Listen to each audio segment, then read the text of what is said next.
طالبان حکومت کا جرأت مندانہ فیصلہ، نہ جلسے کیے نہ ہمارے حکمرانوں کی طرح اعلانات، بلکہ فوری عمل درآمد کیا۔ کرپشن کے ذریعے عوام کی لوٹی ہوئی دولت واپس سرکاری خزانے میں جمع کرا دی۔ عطا محمد نور $2 ارب، فہیم کورنی $1.5 ارب، ربانی کورنی $1.2 ارب، مسعود کورنی $1.1 ارب، مجددی کورنی $640 ملین، سید احمد گیلانی $530 ملین، محمود کرزئی $845 ملین، گل آغا شیرزئی $810 ملین، ڈاکٹر عبداللہ $780 ملین، اسماعیل خان $720 ملین،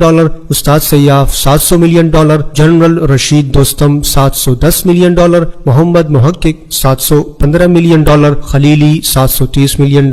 ظاہر قدیر $860 ملین، انوار الحق احدی $781 ملین، بسم اللہ محمدی $385 ملین، رحیم وردک $490 ملین، یونس قانونی $290 ملین،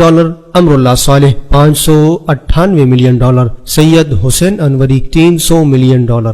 ان تمام سیاسی ڈاکوؤں کی جائیدادیں، کیش، سونا، نقدی چند دنوں میں عوامی خزانے میں داخل کر دی گئی۔ تمام تر سیاسی اور مذہبی وابستگی سے ہٹ کر دل میں یہ خواہش پیدا ہوتی ہے کہ کاش ہمارے ملک میں بھی طالبان نہیں تو کم از کم